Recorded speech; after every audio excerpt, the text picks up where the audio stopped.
Bienvenue dans les voies du changement, un espace pour embarquer ensemble dans des voyages intérieurs et extérieurs, depuis les premiers liens dès la naissance.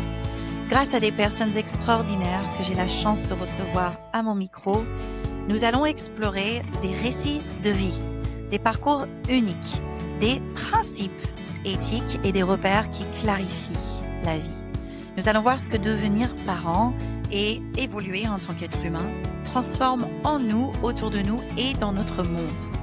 Nous allons aussi voir comment écouter davantage notre voix intérieure pour ouvrir des voies plus porteuses de sens, de joie et de qualité. Je suis Julie Foubert, fondatrice de Be The Change, américaine d'origine et française par le cœur, consultante en leadership éthique.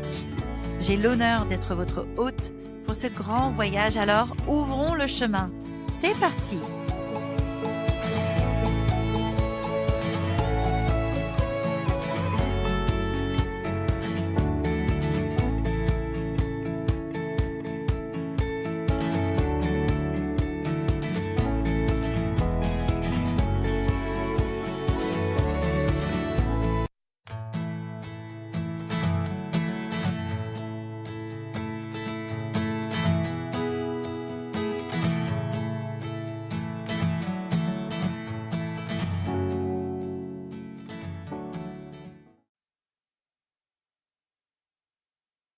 Bonjour Héloïse!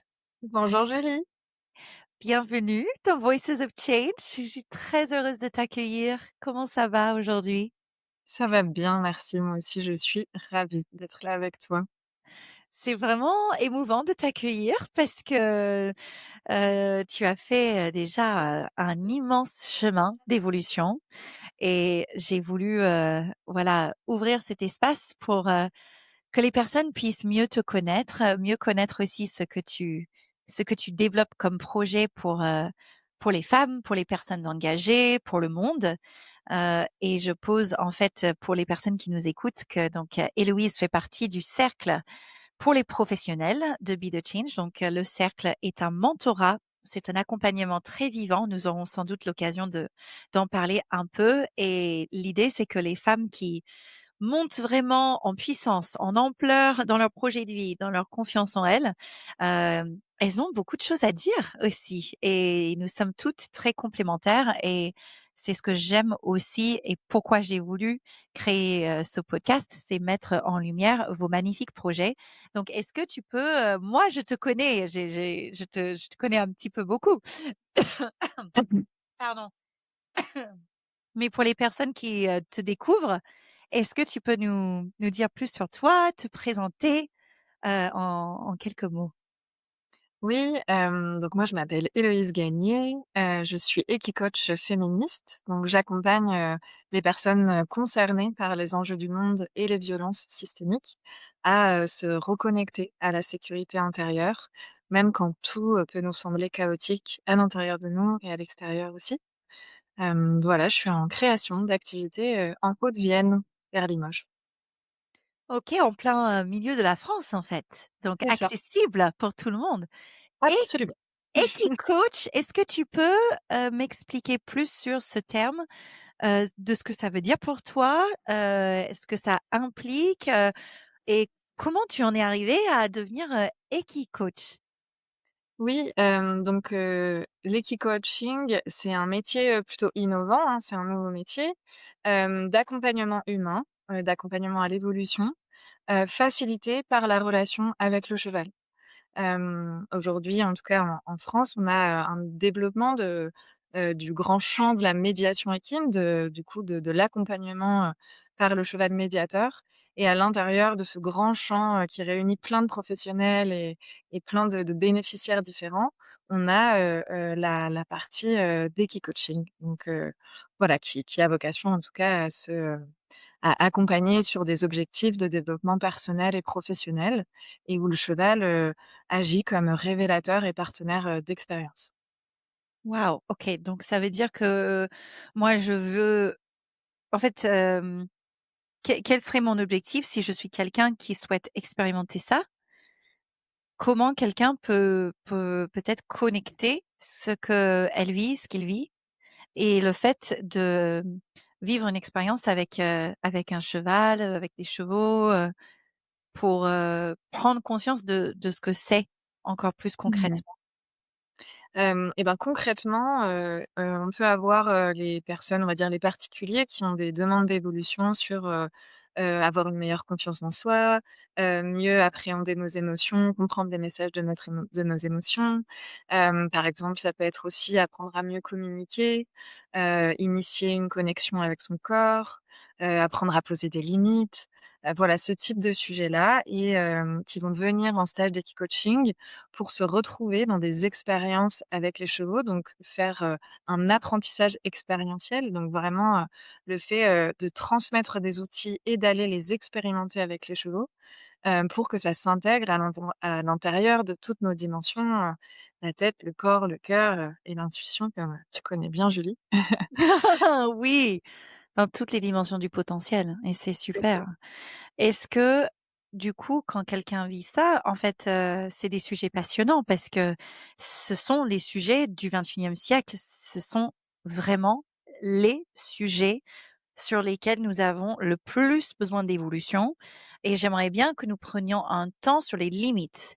Hem, dans ton expérience, du coup, même si tu es effectivement à la date à laquelle ce podcast est enregistré, en création d'activité, ça fait déjà longtemps que tu es dans l'accompagnement humain et avec cette expérience fine avec les animaux, la nature, qu'est-ce qui t'a amené, à pouvoir faire ça? Et en parlant de limites, qu'est-ce que tu vois pour les personnes en termes de vécu pour plus facilement poser des limites? Parce que j'en parle parce que les mamans, par exemple, que j'accompagne, c'est un sujet tellement, urgent, tellement important. Déjà, quelque part, des limites, pas des limites dans le sens croyances limitantes, mais des limites dans le sens, hem, si je ne mets pas certaines limites saines autour de moi, dans ma vie, autour de pas autour de moi, c'est pas bien dit, mais de dans mon emploi du temps, par exemple, je peux, aller dans la surcharge, dans, la dépression, dans, enfin une personne, pas moi, mais de quelqu'un peut être débordé vraiment et ce n'est pas de sa faute quand elle n'a pas des repères et c'est ce que je passe mon temps à dire aux mères et donc quand je t'entends dire ça par rapport à l'expérience que, une femme, on va prendre l'exemple d'une femme, qui peut vivre ça, même si c'est ouvert aux hommes aussi. Qu'est-ce que toi tu vois comme expérience qui permet de mieux sentir les limites, si tu nous embarques un peu avec toi là, avec, un cheval par exemple? Ouais, je vais faire ça. Je vais vous embarquer, dans des séances, en tout cas, dans lequel, la personne peut-être sait déjà qu'elle a un sujet sur poser les limites et elle a envie que ça change. Déjà, en tout cas, dans l'accompagnement que moi je propose, ça commence par là. Bien sûr, il y a plein de choses qui peuvent se révéler auxquelles on n'a pas conscience au début, mais souvent les personnes, savent qu'il y a peut-être un petit sujet sur ça. Mais par contre, le fait d'avoir vu ou s'entendre répéter ou d'avoir lu que pour poser des limites, il faut faire comme ci, comme ça et que notre cerveau a très bien compris globalement, comment fallait poser des limites. C'est en tout cas intellectuellement, c'est des fois, c'est plutôt clair et ensuite, on sent que ça a du mal à descendre à l'intérieur de nous et c'est ça l'apprentissage expérientiel avec les chevaux, c'est qu'on va se proposer une expérience dans laquelle, en tout cas sur le sujet des limites, on va forcément quand on est en lien avec un cheval, se retrouver dans des situations dans lesquelles le cheval peut être amené à nous approcher et donc nous, ce qu'on demande dans l'accompagnement, c'est en tout cas pour la première fois dans lequel un cheval va vous approcher, c'est de sentir d'abord à l'intérieur de soi: «Tiens, est-ce que c'est bien pour moi le fait qu'il s'approche? Est-ce que la vitesse à laquelle il s'approche, c'est bien? Est-ce que la distance qu'il y a entre nous, c'est bien? Et si ça ne va pas, alors on va faire quelque chose». Et là, en l'occurrence, on a transmis des outils avant de se retrouver dans cette situation pour être en mesure de poser notre limite avec le cheval et quand il Mmh. se passe ça, les personnes, elles ressortent avec des prises de conscience, très différentes, selon ce qui est bien pour elles. Mais souvent, on entend: «Oh, je me suis aperçue qu'en fait, quand j'ai posé ma limite avec le cheval, il est pas parti». Donc ça veut dire que poser une limite, c'est pas couper la relation. et ça peut être vraiment La puissant. chair de poule, chair de poule. Waouh, waouh! Ça, c'est vraiment puissant et vous sentez, je pense, à quel point, quand on se rend compte dans notre vie que poser des limites, c'est pas couper le lien, c'est protéger son espace pour être parfaitement à l'aise pour entrer dans la relation. Et ça, c'est vrai aussi sur ce que tu disais sur l'agenda. Mettre des limites dans le temps dont on dispose, c'est pas, couper nos engagements, avec autrui ou, prioriser d'une manière qui nous va pas ou qui ne va pas à l'autre. C'est simplement protéger son espace pour être pleinement présente quand on décide d'aller, faire telle ou telle activité, s'atteler à telle ou telle mission. C'est énorme. Je conscientise plus ce dont il est question dans les séances que tu accompagnes et je trouve ça merveilleux. Je trouve ça hyper beau parce que j'étais en train, de visualiser que des moments où, avec des chevaux, j'ai une belle histoire parce que mon papa, quand j'étais petite, nous amenait les étés avec ma sœur, mes parents étaient divorcés, donc mon père nous amenait, les étés, il nous avait pendant 6 semaines, par exemple, et il nous faisait faire comme il avait tellement un élan du cœur et aussi peut-être une partie de compenser de ne pas nous voir le reste de l'année, bah, il nous offrait des expériences extraordinaires, dont par exemple, monter à cheval, à poney, pour faire le trek du Grand Canyon, que le Grand Canyon, je vais le dire à la française, mais et ça, c'est encore en moi cette, relation de confiance, de me sentir sur mon poney à descendre quand même des sacrées pentes et que c'était, vraiment très vivant comme lien et bien sûr, j'étais avec d'autres êtres humains aussi, il y avait un guide, c'était encadré, mais cette, je reprends conscience de ça grâce à ton partage, de ce que ça m'a donné comme confiance en moi, de me sentir solide sur le poney, de sentir que ça avance dans la vie, que ça traverse des challenges. Donc en fait, ce que nous vivons dans, par exemple, un stage que tu animes, que tu proposes, ce sont à la fois cette alternance, j'entends, entre le vécu avec le cheval et j'imagine des temps de débrief ou de cercle où nous partageons nos ressentis. Est-ce que c'est ça? Oui, absolument. C'est-à-dire que dans l'approche, en tout cas, d'équicoaching, à laquelle moi je suis formée, on n'est pas toute la journée avec les chevaux. On a vraiment, un cercle initial où on pose le cadre de sécurité, où on va déjà essayer nous de revenir à nous-mêmes, parce que pour être calme, présente et en lien avec un cheval, il faut d'abord être calme, présente et en lien avec soi. En tout cas, ça nous semble, pour des questions de sécurité et de présence, important. Donc on va déjà équiper les humains sur cet aspect-là. Et ensuite, on va donner aussi des consignes de sécurité, pour relationner avec les chevaux, en particulier sur les limites, hein, qui est vraiment un des premiers éléments qu'on aborde. Et Mmh. ensuite, on va pouvoir rentrer petit à petit dans la relation avec le cheval, selon, voilà, les demandes des personnes, selon aussi ce que, moi, en tant qu'equicoach, me semble pertinent comme, expérience à faire vivre par rapport, à la demande et par rapport au sujet du stage. Voilà, et ça va se diluer tout au long du stage, tout au long des séances. Donc c'est vraiment, les temps d'expérience avec les chevaux, c'est vraiment, en tout cas à mon sens, un temps d'apprentissage expérientiel puissant et en même temps doux, qui n'est pas trop demandeur pour les humains et pas trop demandeur pour les chevaux non plus.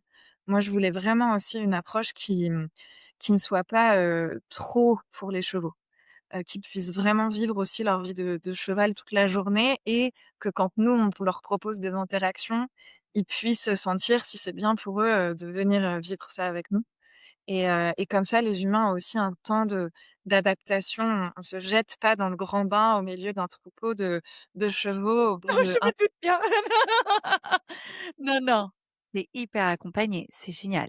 Mmh. Et si nous remontons un peu dans le temps, qu'est-ce qui t'a amené à poursuivre, ce rêve, ce projet, qu'est-ce qui d'où c'est venu et comment tu en es arrivé, à être, Equi-coach aujourd'hui? Oui. Ben, ce que je raconte souvent, c'est que quand j'étais plus jeune, je voulais être vétérinaire et j'étais cavalière et voilà, j'avais découvert les chevaux un peu par hasard parce que la famille dont je viens, on n'est pas cavalier. Voilà, le jour où j'ai rencontré le cheval, je l'ai plus jamais, quitté, en tout cas du reste, de ma vie. Et donc à l'intérieur de moi, il avait toujours une place, très importante. Mais j'ai eu un parcours, on va dire, scolaire assez linéaire, dans lequel je sentais bien que, voilà, j'allais pas, trouver, en tout cas, ce que je cherchais dans le milieu du cheval un peu traditionnel avec, la compétition, l'enseignement, voilà, qui est quelque chose pour moi qui résonnait, pas beaucoup, en tout cas dans la manière dont c'était à l'époque. Là, ça évolue et c'est bien. Voilà et donc j'ai poursuivi ce rêve de vouloir faire vétérinaire et c'est un concours qui est très dur, donc j'ai pas été, reçue et donc je me suis retrouvée en école d'ingénieur agro sans avoir vraiment, envie d'être là. Et ça a été je pense le premier niveau de prise de conscience sur mon parcours, scolaire et professionnel, grâce au directeur de la vie des études de mon école à l'époque, que je suis allée voir en lui disant: «Au secours, j'avais un rêve, c'était d'être vétérinaire. Là, j'ai plus de rêve et il faut que j'en trouve un autre et en tout cas, ce qui est proposé pour moi là, à l'école, ça résonne pas». Mmh. Et il m'a dit, «En fait, tu as 2 choix, soit tu te laisses un peu porter par ce qui t'est proposé sans, sentir en conscience ce qui est bien pour toi, mais du coup, tu risques de te réveiller au diplôme avec, une sensation un peu d'avoir un peu subi le parcours, quoi. Bah Soit oui. tu te rends compte maintenant qu'en fait, tu as toutes les clés pour créer, le parcours que tu veux pendant, ta scolarité. Parce que nous, on a une école dans laquelle, on valorise les choix des étudiants, on les laisse aussi choisir leur stage, faire des années de césure s'ils veulent Waouh! et que voilà. Et ça, pour moi, c'était vraiment précieux parce que j'ai décidé de shifter un peu, à ce moment-là et de me dire: «OK, maintenant je vais faire des choix qui font sens sur mon parcours» et donc à partir de ce moment-là, je me suis mis à appeler des professionnels qui faisaient des métiers qui me parlaient. J'ai fait un stage, de master 1 en cognition équine dans un laboratoire de recherche à Bruxelles. Voilà, j'ai organisé la journée des sciences équines qui était retransmise dans notre école, voilà, j'ai aidé à faire ça, tout ça, donc j'ai gardé un élément autour des chevaux par l'aspect scientifique des cursus ingénieurs et aussi par, à côté en restant cavalière. Et donc j'ai avancé comme ça jusqu'à, mon mémoire de fin d'études, où j'ai failli prendre vraiment un stage rêvé, pour moi qui était aussi sur la cognition équine, à l'Institut français du cheval, qui est vraiment les places sont chères et on m'a Mmh. proposé ce stage et à ce moment-là, je pense que le travail d'écouter le cœur et affirmer ce qui est juste pour soi n'était pas encore, commencé ou en tout cas, Mmh. voilà et donc j'ai pas pris ce stage-là, parce que j'avais peur que mon CV soit trop équin, ce qui est assez amusant, je trouve aujourd'hui Mmh. et voilà et donc je suis allée en stage, en porcherie industrielle, sur le bien-être, des cochons et ce qui est tout un concept en soi mais Oui. ça a été très dur comme on peut imaginer, pour quelqu'un qui aime beaucoup les animaux et qui a une attention Bah sur le bien-être des bah animaux. oui, bah oui. En même temps, je remercie beaucoup d'avoir vécu ça parce qu'à ce moment-là, je passais beaucoup de temps à faire de l'analyse vidéo des truies en cage et cetera, donc c'était très long, très fastidieux. Mais Mmh. j'écoutais énormément de podcasts, énormément, de reportages et c'est comme ça que j'ai entendu parler du Festival pour l'école de la vie auquel j'ai rencontré Caroline Zost qui est, notre, à toutes les 2 Julie, la femme qui a changé aussi, nos Oui. parcours grâce à qui on a découvert le leadership éthique et si tu nous écoutes Caroline, encore merci pour ça. C'est beau! Ah, c'est beau! Et ça pour moi ça a été le début je pense vraiment d'un changement intérieur très puissant parce que pendant ce stage, je me suis rendu compte que le chemin qui m'était destiné, par rapport à ma casquette d'ingénieur, n'allait pas me convenir. En tout cas, je sentais que j'avais pas envie de mettre, mon énergie professionnelle au service d'un système, agro-industriel qui me semble pas convenir.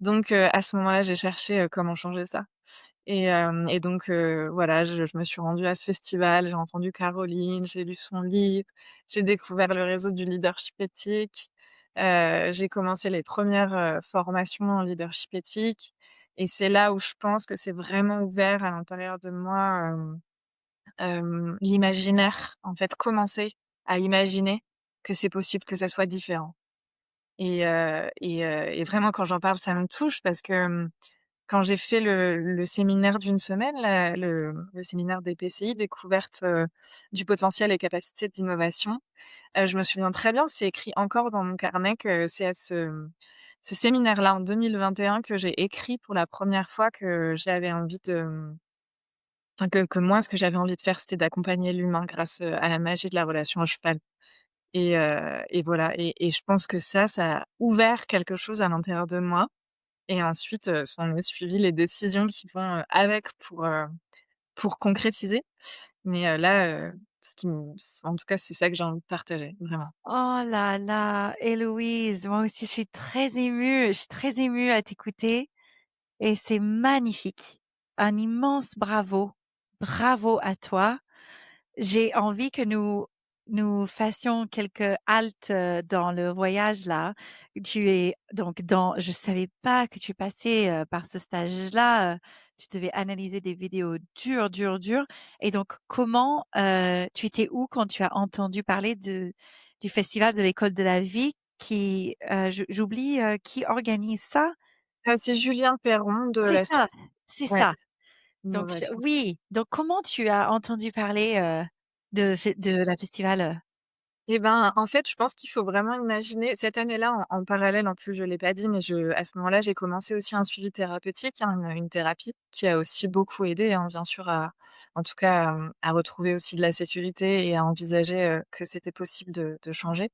Et je le dis parce que tout ça était quand même, un état à l'intérieur de moi, pour le coup, assez chaotique, et donc là, quand j'ai entendu parler du festival, je pense que je dois être sincèrement devant mon ordi, dans ce petit bureau de stage, à passer, des heures entières à analyser le comportement des truies en cage à la mise Oh bas et j'ai oui. mon casque dans les oreilles et j'écoute et j'ai dû tomber, je pense, sur un en suivant les sujets des sciences de l'éducation, parce qu'à l'époque, ça m'intéressait beaucoup, enfin ça m'intéresse toujours, Ah mais oui! Oui, voilà, oui, je oui. devais suivre des informations sur ça et puis j'ai dû tomber sur peut-être des choses que racontait, Julien Perron et l'organisation de ce festival pour l'école de la vie à Montpellier, qui allait avoir lieu en septembre 2019 et en fait, c'est ça qui m'a portée au début. Au début, ce qui m'a portée, c'est mon intérêt pour l'éducation aussi alternative et je pense que ça touche, aussi toujours ma vision. C'est cet aspect d'un monde dans lequel chaque enfant serait en sécurité toute sa vie et là, en l'occurrence, c'était en particulier à l'école et dans l'éducation et donc voilà, c'est ça qui m'a portée à ce moment-là et je me suis dit: «Oh, il faut que j'aille là, je pense». Et donc je dois beaucoup à ce ticket d'entrée au festival pour l'école de la vie. Ah bah, tu t'es donné les moyens aussi, hein, mais c'est du coup, je trouve en fait toujours très passionnant d'écouter les gens qui partagent et je sais par le nombre de personnes que j'ai pu écouter, accompagner que parfois c'est dans des contextes improbables qui peuvent être les plus, simples, mais dans le bon sens du terme et accessibles et que là, tu es là, dans ce stage, à regarder ces vidéos, même, un peu difficiles et en même temps avec, ce que j'entends, une vocation en toi déjà là pour apporter, que donc tu attires à toi ce contenu où tu dis: «Il faut que j'y aille». Tu sens cet appel, en fait, en toi et c'est là-dessus que j'aime beaucoup mettre la lumière pour inspirer les personnes qui nous écoutent, qu'il y a sans doute des moments dans vos vies où vous êtes en train d'avoir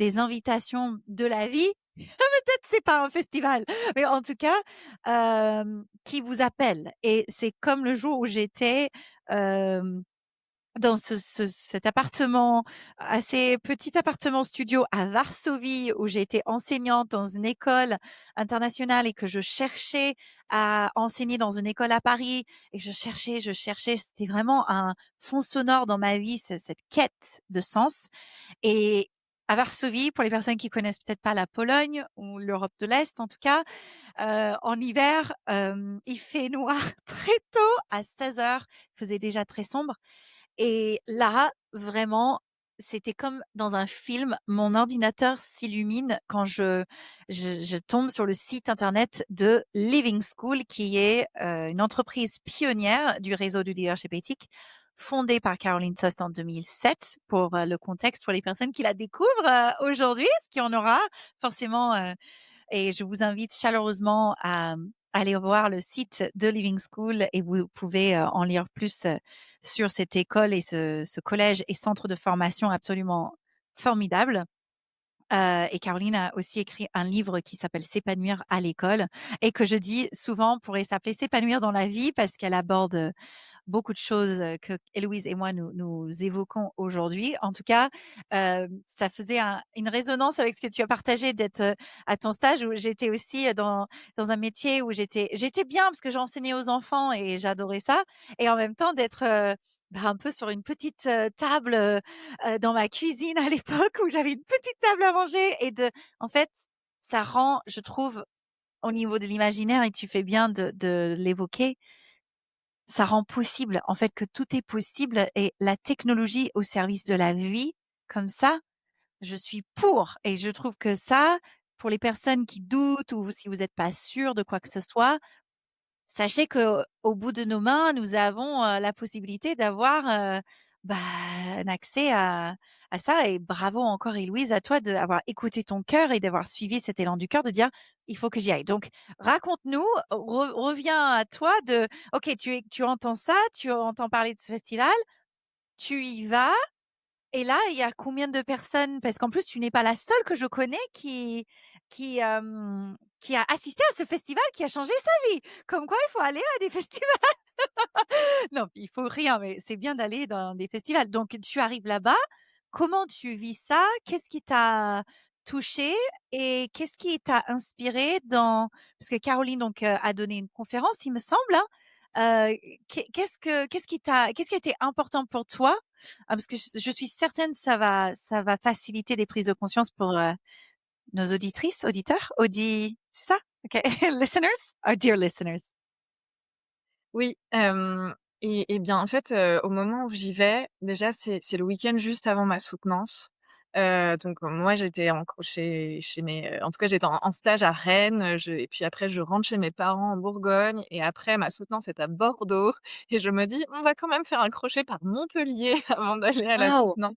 Oh Parce waouh! que, voilà, parce que 2 jours avant, il y a ce festival et je sens que j'ai envie d'y aller, et donc je demande aussi à ma maman de venir avec moi, parce qu'on était aussi toutes les 2 intéressées par ces sujets, et donc nous voilà dans ce festival. Je sais pas combien de personnes doit y avoir, mais au moins 1000 personnes, en tout cas probablement, un certain nombre. Oh En plus, cette waouh! édition, ils ont pas beaucoup de chance sur la météo, ils sont obligés de s'arrêter au milieu du festival à cause de la météo. Bon, Arrête, arrête. c'était vraiment Oh my gosh! et donc là, j'arrive sur ce festival dans lequel il y a plein de professionnels de l'éducation alternative, de tout ce que j'ai rêvé de voir advenir pour les enfants et pour les collégiens, pour les ados. Tous les gens qui sont là sont réunis pour, essayer d'envisager, des futurs de l'éducation, complètement différents de ce que nous, on a pu connaître, et donc ça, déjà, c'est en termes d'énergie, je pense que c'est vraiment très, C'est vrai. porteur, Oui, et oui. heu et donc nous voilà à cette, conférence en plein air, et donc Caroline présente son école de savoir-être et d'éco-citoyenneté. Déjà, il faut imaginer que Caroline, à ce moment-là, elle est, enfin, pour moi, c'est quelqu'un qui est hyper pétillant. Je veux dire, elle brille la joie. Je veux dire, je me C'est clair. qu'est-ce qu'elle prend? J'ai envie de prendre la même chose, et elle est là, à transporter le public en racontant, comment elle a fondé cette école et qu'est-ce qu'on y fait, et là, elle raconte qu'en fait, dans son école, les enfants, les équipes pédagogiques et les parents sont formés au savoir-être. Donc c'est-à-dire en tout cas, moi, à ce moment-là, je le comprends en me disant: «Donc là, ça veut dire qu'elle passe du temps à, équiper les humains les plus petits jusqu'aux plus grands, à être capable de se centrer, de comprendre nos émotions, de pouvoir, s'affirmer, de connaître nos besoins, de fonctionner ensemble et ça, en fait, c'est la ligne directrice de l'école et par-dessus, elle met les programmes, officiels pour que les personnes, enfin les enfants en tout cas, Oui, apprennent, ce qui est attendu.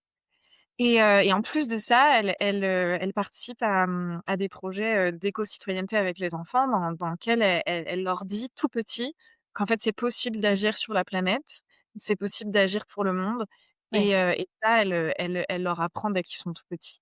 Et moi je suis là à écouter ça, je pense que je dois avoir les larmes aux yeux tellement je suis touchée Oh! de ce qu'elle, transmet. Et ensuite, il y a toute une grande librairie dans laquelle on peut, se procurer le livre de Caroline et donc je fais la queue avec mon livre pour avoir une petite dédicace et hem et donc je lui demande, je lui pose cette question: Est-ce que, en tout cas, qu'est-ce qui peut aider à trouver, le sens dans sa vie et dans sa vie professionnelle?» Et elle me dit, «Moi, ce qui m'a aidé, c'est le réseau du leadership éthique». Et donc à partir de ce moment-là, j'ai lu son livre où je pense que j'ai encore pleuré toutes les 4 pages tellement j'étais touchée et je pense que j'ai dû le relire au moins 4 fois depuis. Enfin vraiment, c'est il est Ouais. explosé en moi dans mon bureau là, je le vois Oh, c'est et magnifique! vraiment. En plus, tout le début qu'elle raconte Caroline dans son parcours qui l'ont emmenée à créer Living School, c'est aussi, c'est très proche aussi de ce que moi j'ai eu la sensation de vivre. Donc, je vous laisserai découvrir ça en lisant, son livre. Mais en tout cas, heu, ouais, c'était pour moi, c'était vraiment un moment où je me suis dit: «OK, donc là, elle me dit qu'elle a trouvé le sens grâce à ces formations-là, je vais aller regarder ce que c'est».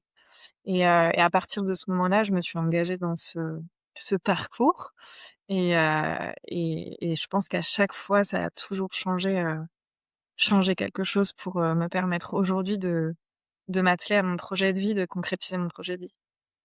C'est magnifique, c'est magnifique et c'est hyper beau de sentir cette, connexion interstellaire, que nous soyons réunis toutes les 2 grâce aussi à cette connexion au potentiel de une personne pour commencer, donc Caroline qui, justement m'a permise, comme j'étais dans l'équipe à Living School pendant 8 années, de aussi rencontrer le leadership éthique et développer mon projet de vie et c'est ça qui est très innovant dans l'approche du leadership éthique.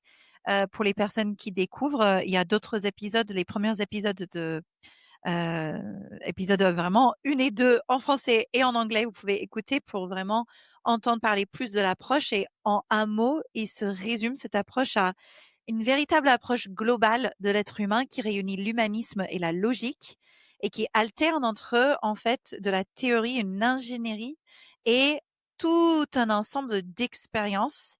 Et dans les formations, ça permet d'avoir des prises de conscience successives pour se réaliser, pour développer son potentiel et pouvoir se réaliser dans son projet de vie, de concrétiser un projet de vie de qualité. Et donc toi, oui, Héloïse, tu t'arrêtes plus et du coup, tu as fait un ensemble de formations et tu es également, voilà, dans le cercle où je te suis et je t'accompagne et tu te destines à te former sur le parcours en 3 ans. Et donc en fait, dans les fondations de ton projet de vie déjà, il y a cette qualité, il y a cette sensibilité, il y a cette empathie parce que ça fait déjà des années aussi que tu écoutes ton cœur, que tu as suivi ces appels et c'est absolument, magnifique. Donc ça remet en exergue, je trouve, notre pouvoir humain, individuel et collectif que quand une personne choisit de se positionner, qu'est-ce que ça peut créer comme effet porteur, comme les ronds dans l'eau, vraiment du savoir-être dans notre façon d'être, de voir les choses.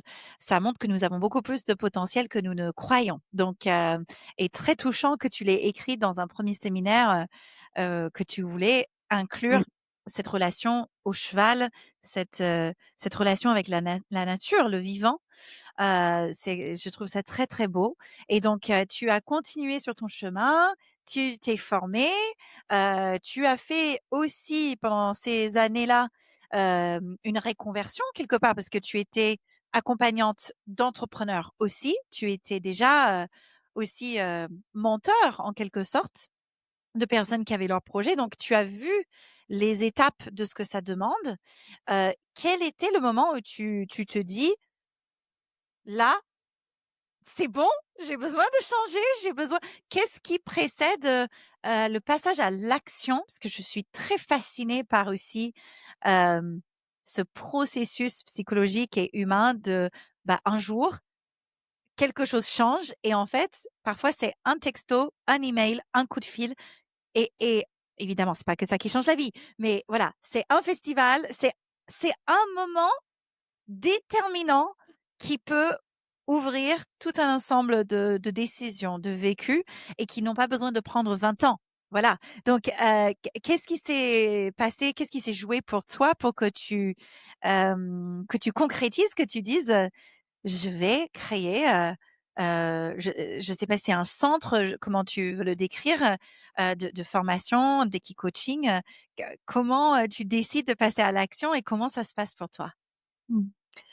Oui, ben, je pense que, en tout cas, je pense qu'à partir du moment où je me suis sentie plus équipée pour écouter vraiment cette voix à l'intérieur de moi, pour sentir ce qui était, juste pour moi et pour les autres aussi, à partir du moment où j'ai appris à faire ça de mieux en mieux grâce, en particulier au réseau du leadership éthique et aussi à d'autres accompagnements, à chaque fois que j'ai pris des décisions, je les ai prises dans la direction dans laquelle je voulais aller, en tout cas avec, les chevaux et avec la l'accompagnement humain, facilité par le cheval. Parce que quand, je suis sortie de l'agro et donc j'ai exercé mon premier boulot, je travaillais dans une ONG, sur le bien-être des animaux d'élevage et déjà pour moi ça c'était un premier pas, vers, plus de sens parce que c'était déjà un peu en marge, on va dire, de ce que les casquettes d'un agro, sur les productions animales, nous emmènent, en tout cas dans les filières dans lesquelles elles nous emmènent. C'était déjà un 1er pas. Vraiment, tellement de tout cœur, bravo, c'est très inspirant. Je suis tellement heureuse pour toi. Quel est le moment pour vraiment fonder ton activité? Il me semble que c'est un centre coaching que tu as fondé, mais je te laisserai nous dire. Euh, Comment tu es amené à décider de le faire? Combien de temps ça te prend? Est-ce que tu peux nous dire bah, qu'est-ce qui s'est passé pour que tu passes à l'action vraiment? Oui, je peux te raconter, tout ça. Donc moi, ce qui m'a aidée, je pense, c'est à partir du moment où j'ai pu, apprendre à me connecter à mon cœur et à écouter vraiment cette voix et ce sens, j'ai pu prendre ensuite mes décisions, en sentant à l'intérieur de moi si c'était juste ou pas et sans non plus me mettre en zone, de panique, en tout cas, à faire des changements qui étaient gérables aussi pour moi. Et donc ça, c'est déjà ce qui m'a amenée, à faire un premier métier, puis ensuite à décider de faire un deuxième métier, celui d'accompagnement des entrepreneurs, en tout cas, qui était aussi déjà de l'accompagnement à la transformation de vie, puisque c'était des personnes en reconversion, dans le milieu agricole. Et je pense le point de bascule, c'est que, quand j'ai exercé ce métier, j'étais vraiment, à la fois j'ai adoré l'accompagnement humain. Vraiment j'ai adoré, pour moi, c'était ce que je préférais, c'était vraiment ce qui était le plus nourrissant pour moi de voir les personnes évoluer, prendre conscience, marcher leur chemin, pour, vers leurs projets. Enfin moi ça me faisait vraiment sens Je et à la vois ce fois que tu veux dire. Je vois très bien ce que tu veux dire. c'est ça Oh, c'est et beau. à la fois, il y avait aussi des éléments où je sentais que c'était pas exactement la manière dont je voulais, vivre mon projet de vie, en particulier parce que, il y avait les chevaux qui m'appelaient, à l'intérieur de moi. Et j'ai écouté un sommet en ligne, qui, parlait, enfin qui interviewait plein de professionnels, de la médiation équine et j'ai entendu à ce moment-là, ma future formatrice, donc Carole Thomas, qui a la structure qui s'appelle Le Pouvoir des Chevaux et hem et elle témoignait, en tout cas elle racontait, son activité et aussi, les accompagnements qu'elle proposait et Mmh. elle proposait un programme d'accompagnement, aussi facilité par les chevaux, un programme assez long, un programme assez engageant. C'est 2 semaines sur 2 mois, de développement personnel facilité par le cheval. C'est une très grande transformation puissante que je recommande, s'il y en a parmi vous qui sont, dans la région d'Aix-en-Provence, vous pouvez aller regarder ça. Hem et en fait, à ce moment-là, j'ai décidé en l'écoutant, que j'allais m'inscrire au programme Mao, donc c'est ce programme-là. Et à ce moment-là, en parallèle, je sentais que, que j'avais besoin de faire évoluer aussi, ma place dans mon métier, mais c'était encore un peu tôt. Donc je suis allée faire ce programme, sur mes congés à côté de mon travail et pendant ce programme-là, je me suis, aperçue qu'en fait, c'était ce métier-là que je voulais faire et en particulier avec cette approche-là. Et donc ça a ouvert l'espace à l'intérieur de moi de me dire: «Non seulement ça existe, non seulement c'est possible, mais maintenant c'est possible pour moi» et probablement que en tout cas, probablement que là, ça m'appelle vraiment profondément et je sens que c'est une voie, qui fait sens et qui pourrait reconnecter tout ce que j'avais toujours voulu reconnecter, à savoir les chevaux et l'accompagnement humain. Waouh! Et voilà, ça, je pense que c'est vraiment le point de bascule et après pour la C'est quand ça? concrétisation, Pardon? c'est en le programme NAO, c'est au printemps 2023 que je le fais. Donc voilà, c'est dans cette période-là, je pense que ça ouvre sincèrement ce programme, il a changé ma vie, ça a ouvert quelque chose, de puissant à l'intérieur de moi et j'ai accédé à des émotions que je connaissais pas très bien, à cette époque, la joie et la paix, pour moi, c'était des émotions, que je savais pas très bien reconnaître à l'intérieur de moi et là, de Mmh. pouvoir, le sentir et m'y connecter auprès des chevaux, et que ça soit permis par un processus d'accompagnement humain, pour moi, c'était magique et je me suis dit: «J'ai envie de faire vivre ça aux gens». Donc voilà, en sortant du programme NAO, peu de temps après, je me suis, engagée dans la formation, des key coach, instructeurs, de cette approche-là qui s'appelle Médecine Horseway, le la voie du cheval médecine. Et ça, c'était, la formation commençait en février 2024 et juste avant, j'avais fait un programme avec toi, Julie, dans lequel tu m'avais beaucoup aidée aussi à sentir si c'était juste ou pas de continuer ma mission professionnelle à côté de cette formation. Parce qu'à ce moment-là, pour moi, on avait traversé, aussi des moments très mouvementés et c'était assez, voilà, assez douloureux. Je sentais que c'était bien que ça se termine. Et du coup, voilà, j'ai vécu un moment aussi, dans un séminaire de professionnel, avec tous les gens, avec qui je travaillais, dans lequel j'ai pu sentir, est-ce que j'ai envie de continuer à apporter, à cette structure, de la manière dont j'apporte? Ou est-ce qu'il faut que ça change parce qu'il y a quelque chose qui m'attend ailleurs? Et hem et ça, c'est ouais, ça me touche beaucoup parce que ça a été vraiment fondateur et ça m'a permis aussi, grâce à ton accompagnement, de poser la date, de dire dans mon métier, de dire: «On est en février 2024, je suis en train de faire une formation. Je vais sortir de cette formation à l'automne 2024 et je vais m'arrêter avec vous au 31 décembre». Et donc prévenir, 11 mois à l'avance son employeur qu'on va s'arrêter, mais rester aussi présente jusqu'au bout, tout en préparant, le projet à venir par la formation.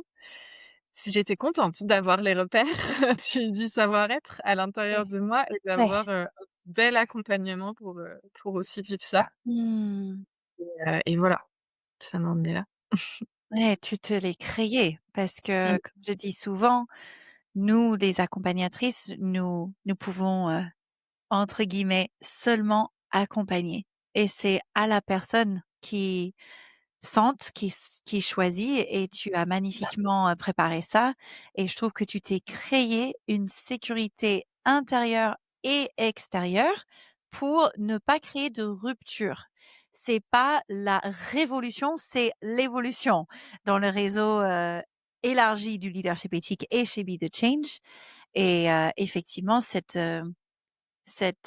accompagnement, j'ai aussi énormément été enrichie par vos évolutions, votre cercle de vous, les femmes, et vous avez été justement les pionnières par rapport au cercle aujourd'hui tel qu'il existe, plus grand et avec les mêmes fondations de permettre aux entrepreneuses et des femmes qui sont pas encore dans l'entrepreneuriat ou qui le seront jamais, de créer les bonnes conditions pour leurs projets et d'abord pour elles, à l'intérieur. Comme tu dis, c'est d'abord à l'intérieur et ensuite le reste, quelque part, oui, c'est de l'implication et c'est des modalités. Maintenant, l'extérieur, ça suit en fait. Quand l'intérieur est en confiance dans le potentiel, le reste, ça suit son cours.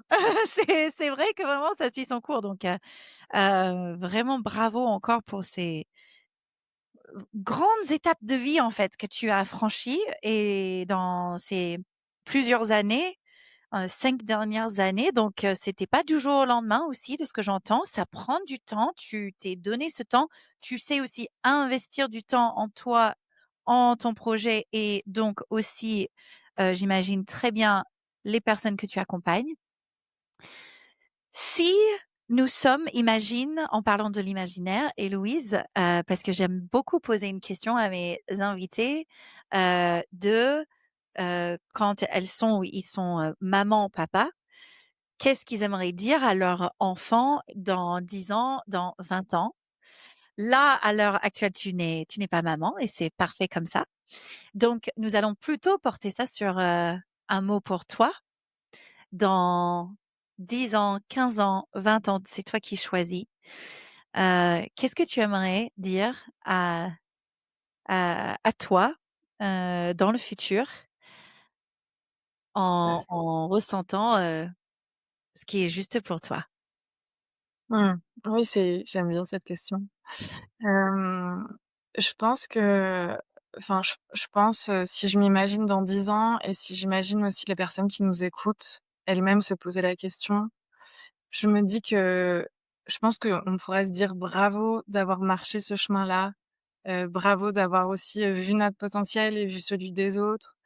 Je pense d'avoir tenu aussi moi je dis souvent, d'avoir tenu la position d'être ensemble et puissants comme les chevaux.